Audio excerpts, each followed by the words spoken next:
षष्ठी देवी व्रत विधि, कथा और महत्व। षष्ठी देवी का व्रत प्रत्येक मास में षष्ठी तिथि के अवसर पर पूरी श्रद्धा और विश्वास के साथ मनाने का नियम है। भगवती षष्ठी मूल प्रकृति के छठे अंश से प्रकट होने के कारण षष्ठी देवी नाम से प्रसिद्ध हैं। भगवती षष्ठी देवी शिशुओं की अधिष्ठात्री देवी हैं। जिन्हें संतान नहीं होती उन्हें यह संतान देती है, संतान को दीर्घायु प्रदान करती है। बच्चों की रक्षा करना भी इनका स्वाभाविक गुण धर्म है। ये ब्रह्मा जी की मानस पुत्री हैं और कार्तिकेय की प्राण प्रिय हैं। ये देवसेना के नाम से भी जानी जाती हैं और इन्हें विष्णु माया तथा बालदा अर्थात पुत्र देने वाली भी कहा गया है।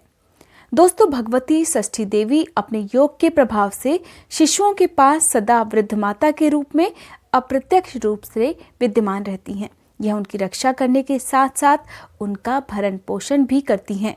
बच्चों को स्वप्न में कभी रुलाती हैं, कभी हंसाती हैं और कभी खिलाती हैं तो कभी दुलार करती हैं। यह अपना अभूतपूर्व वात्सल्य छोटे बच्चों को प्रदान करती हैं और ऐसा कहा जाता है कि जन्म के छठे दिन जो छठी मनाई जाती है वो इन्हीं षष्ठी देवी की पूजा की जाती है। बालकों के प्रसव गृह में छठे दिन, 21वें दिन और अन्नप्राशन के मांगलिक अवसर पर भी षष्ठी देवी व्रत का विधान, देवी की पूजा, ये सब नियम माने जाते हैं और इसका वर्णन देवी भागवत में भी वर्णित है। दोस्तों, षष्ठी देवी का व्रत करने से संतान की ही प्राप्ति नहीं होती है बल्कि हर प्रकार के कष्ट, संकट, अनिष्ट आदि का भी शमन होता है और सुख समृद्धि में भी वृद्धि होती है। स्कंद पुराण के नारद नारायण संवाद में संतान प्राप्ति और संतान की पीड़ाओं का नाश करने वाला व्रत विधान में बताया गया है, जो शीघ्र फलदायक और शुभ फल प्रदान करने वाला होता है। अब जानते हैं कि षष्ठी देवी का व्रत किस तरह से किया जाता है, कब किया जाता है। दोस्तों, यह व्रत शुक्ल पक्ष की षष्ठी तिथि को किया जाता है। वर्ष के किसी भी मास के शुक्ल पक्ष की षष्ठी को यह व्रत आरंभ किया जा सकता है। दोस्तों, वैसे तो चैत्र मास की षष्ठी को इस व्रत को आरंभ करने का प्रचलन अधिक है। कहा जाता है कि जो लोग पहली बार व्रत आरंभ करना चाहते हैं वो चैत्र मास की षष्ठी से अपना व्रत आरंभ कर सकते हैं। अब जानते हैं कि इस व्रत को करने के लिए आवश्यक सामग्री में क्या क्या होना जरूरी है। इसके लिए भगवान शालिग्राम जी का विग्रह यानी कि भगवान शालिग्राम की मूर्ति जो एक काले पत्थर की तरह होती है, कार्तिकेय भगवान का चित्र या मूर्ति, तुलसी का पौधा जो कि गमले में ही लगा हुआ होना चाहिए, तांबे का एक लोटा, नारियल, पूजा की सामग्री में कुमकुम, अक्षत, हल्दी, चंदन, गुलाल, दीपक, घी, इत्र, पुष्प, दूध, जल, कोई भी मौसमी फल, मेवा, मौली और कुश का आसन। दोस्तों, इस व्रत की पूजा करने के लिए आपको अपने घर के ईशान कोण में बैठकर पूर्व दिशा की ओर मुंह होना चाहिए या फिर उत्तर दिशा की तरफ मुंह आपका होना चाहिए और आपके सामने तुलसी के गमले में, जिसे आपको एक पीले रंग का वस्त्र भी अर्पित करना है, उसमें आपको शालिग्राम भगवान जी की मूर्ति रखनी है। तुलसी के गमले के पास ही आपको कार्तिकेय भगवान का चित्र या फिर मूर्ति भी स्थापित करनी है। साथ ही तांबे का एक लोटा आपको रखना है। लोटे पर आपको नारियल की भी स्थापना करनी है। इसके बाद आपको घी का एक दीपक जलाना है। फिर व्रत की पूजा आपको करनी है। साथ ही इस दिन षष्ठी माता के मंत्रों का जाप करना है और व्रत का संकल्प आपको लेना है। आपको कलश की भी पूजा करनी है और कलश की पूजा करते समय आपको भगवान गणेश का ध्यान करते हुए ओम गंग गणपते नमः इस मंत्र का जाप करना है। अब शालिग्राम भगवान की भी पूजा आपको करनी है और ओम नमो भगवते वासुदेवाय और ओम श्री विष्णु प्रियाय नमः इस मंत्र के जाप के साथ ही तुलसी के पौधे की भी पूजा आपको करनी है। पूजा में आपको जो भी सामग्री मैंने आपको बताई है वो सब आपको अर्पित करनी है। इसके बाद कार्तिकेय भगवान के चित्र की या फिर प्रतिमा की भी आपको पूजा करनी है और ओम स्कंदाय नमः इस मंत्र का जाप करना है। कलश पर स्थापित नारियल पर आपको ओम ह्रीं षष्ठी देव्य स्वाहा इस मंत्र का जाप करना है और षष्ठी देवी की भी पूजा आपको करनी है। फल, फूल, मिठाई, लौंग, इलायची ये सब भी अर्पित करनी है और षष्ठी देवी का जो मंत्र मैंने आपको बताया है उसका जाप आपको कम से कम 108 बार करना विशेष फल प्रदान करता है। आज के दिन भगवान नारायण द्वारा बताए गए षष्ठी दिव्य स्तोत्रम का पाठ भी करना बहुत ही शुभ फल देने वाला बताया गया है। इस तरह से पूरे नियमों के साथ, श्रद्धा के साथ षष्ठी देवी की पूजा करनी है, मंत्रों का जाप करना है और स्तोत्र का पाठ भी आपको रोज करना है। इस स्तोत्र के नियमित पाठ से जो आपका पुत्र है वो यशस्वी होता है, विद्यावान होता है, सभी बीमारियों से मुक्त होता है और धन लक्ष्मी को प्राप्त करने वाला होता है। इसके प्रभाव से जो लोग निसंतान होते हैं उन्हें भी संतान की प्राप्ति होती है। आप सुनते हैं षष्ठी देवी की व्रत कथा। देवर्षि नारद जी के पूछने पर भगवान नारायण ने स्वयं श्रीमुख से धर्मदेव के मुख से वर्णित उपाख्यान को नारद जी को सुनाया। उपाख्यान और पूजा विधि प्रियव्रत नाम के एक राजा हो चुके हैं। उनके पिता का नाम था स्वयंभू मनु। प्रियव्रत योगीराज होने के कारण विवाह करना नहीं चाहते थे। तपस्या में उनकी विशेष रुचि थी, परंतु ब्रह्मा जी की आज्ञा तथा सत प्रयत्न के प्रभाव से उन्होंने विवाह कर लिया।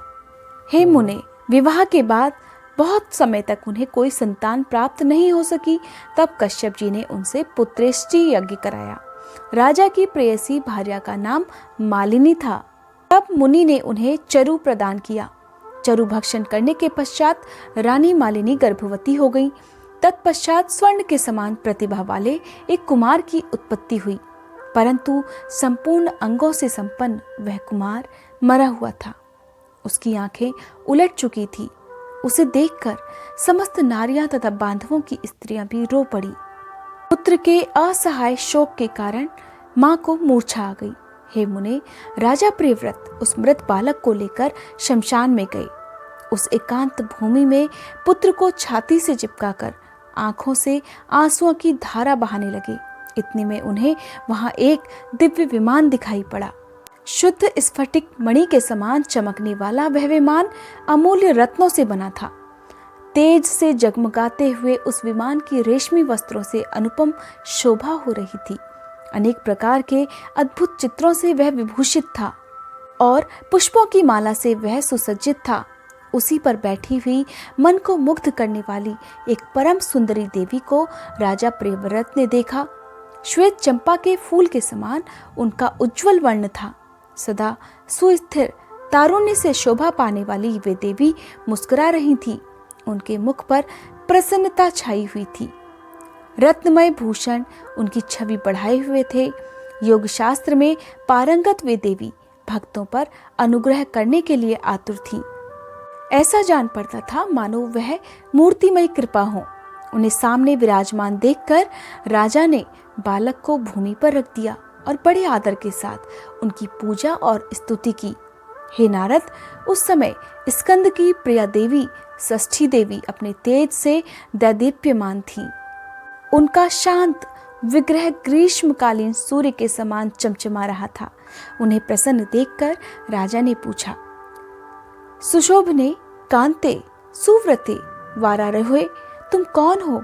तुम्हारे पतिदेव कौन है और तुम किसकी कन्या हो?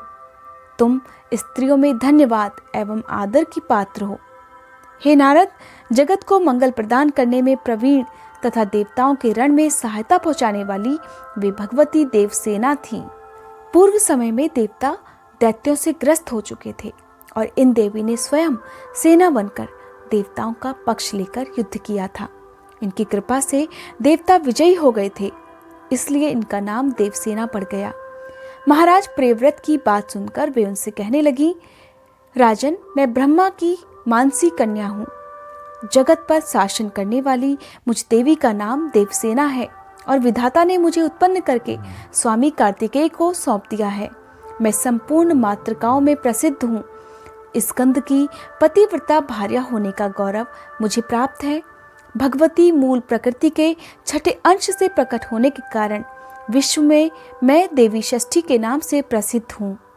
मेरी कृपा से पुत्रहीन व्यक्ति सुयोग्य पुत्र, प्रियाहीन जनप्रिया, दारिद्री धन तथा कर्मशील पुरुष कर्मों के उत्तम फल प्राप्त कर लेते हैं। राजन, सुख दुख, भय, शोक, हर्ष, मंगल, संपत्ति और विपत्ति ये सब कर्म के अनुसार होते हैं। अपने ही कर्म के प्रभाव से पुरुष अनेक पुत्रों का पिता होता है और कुछ लोग पुत्रहीन भी होते हैं। किसी को मरा हुआ पुत्र पैदा होता है और किसी को दीर्घजीवी। यह सब कर्म का ही फल है। इसलिए हे राजन, कर्म सबसे बलवान है। मुने इस प्रकार कहकर देवी षष्ठी ने उस बालक को उठा लिया और अपने महान ज्ञान के प्रभाव से खेल ही खेल में उसे पुनः जीवित कर दिया। जब राजा ने देखा तो स्वर्ण के समान प्रतिभा वाला वह बालक हंस रहा था। अभी महाराज प्रियव्रत उस बालक की ओर देख ही रहे थे कि देवी देवसेना उनसे अनुमति लेकर चलने को तैयार हो गई। हे ब्राह्मण, उस समय देवी ने राजा से कर्म निर्मित वेदोक्त वचन कहा। देवी ने कहा, तुम स्वयंभू मनु के पुत्र हो, त्रिलोकी में तुम्हारा शासन चलता है, तुम सर्वत्र मेरी पूजा कराओ और स्वयं भी करो। तब मैं तुम्हें कमल के समान मुख वाला मनोहर पुत्र प्रदान करूंगी। उसका नाम सुव्रत होगा। उसमें सभी गुण और विवेक शक्ति विद्यमान रहेंगी। वह भगवान नारायण का कलावतार और प्रधान योगी होगा। उसे पूर्व जन्म की सब बातें याद रहेंगी। क्षत्रियों में श्रेष्ठ वह बालक 100 अश्वमेध यज्ञ करेगा और सभी उसका सम्मान करेंगे। तीनों लोकों में उसकी प्रसिद्धि फैल जाएगी। वह सबको सब संपत्ति प्रदान कर सकेगा। इस प्रकार राजा प्रियव्रत से कहने के पश्चात भगवती देवसेना उन्हें पुत्र प्रदान करने के लिए तत्पर हो गई। राजा प्रियव्रत ने पूजा की सभी बातें स्वीकार कर ली। राजा भी प्रसन्न होकर मंत्रियों के साथ अपने घर लौट आए और देवी भी वहां से अंतर्ध्यान हो गई। हे नारद, यह प्रिय वचन सुनकर स्त्री और पुरुष सबके सब परम संतुष्ट हो गए। राजा ने सर्वत्र पुत्र प्राप्ति के उपलक्ष्य में मांगलिक कार्य आरंभ करा दिए। भगवती की पूजा की, ब्राह्मणों को बहुत सा धन दान दिया और तभी से हर महीने के शुक्ल पक्ष की षष्ठी तिथि के अवसर पर भगवती षष्ठी का महोत्सव पूरे विधि विधान से, पूरी श्रद्धा और उल्लास के साथ मनाया जाने लगा। बालकों के प्रसव गृह में छठे दिन, 21वें दिन और अन्नप्राशन के शुभ अवसर पर यत्न पूर्वक देवी की पूजा होने लगी। चारों ओर इनका पूरा प्रचार हो गया। स्वयं राजा प्रियव्रत भी पूजा करते थे। उपचार अर्पण करने के पूर्व ओम ह्रीं षष्ठी देव्ये स्वाहा इस मंत्र का उच्चारण करना अनिवार्य है। पूजक पुरुष को चाहिए कि यथाशक्ति इस अष्टाक्षर महामंत्र का जप भी करें और उसके बाद अपना मन शांत करके भक्ति पूर्वक स्तुति करने के बाद भगवती देवी को प्रणाम करें। उत्तम फल प्रदान करने वाला यह उत्तम स्तोत्र सामवेद में भी वर्णित है। इस तरह षष्ठी देवी की पूजा और व्रत करने से पुत्रहीन लोगों को पुत्र की प्राप्ति होती है। उनका पुत्र दीर्घायु को प्राप्त होता है। इस कथा को सुनने के बाद यथासंभव अपनी सामर्थ्य के अनुसार दान जरूर करें। दोस्तों, यह थी षष्ठी देवी की पूजा विधि, व्रत और कथा का महात्म्य। उम्मीद करती हूँ ये वीडियो आपको पसंद आई होगी। अगर आपको ये वीडियो पसंद आई हो तो लाइक करने के बाद कमेंट बॉक्स में षष्ठी देवी की जय लिखना ना भूलें। और अगर आप मेरे चैनल पर नए हैं, अगर अभी तक आपने मेरा चैनल सब्सक्राइब नहीं किया है तो चैनल जरूर सब्सक्राइब कर लें। साथ ही बेल आइकन भी प्रेस कर लें, जिससे मेरे चैनल पर अपलोड होने वाली वीडियोस की जानकारी आपको सबसे पहले मिल जाएगी।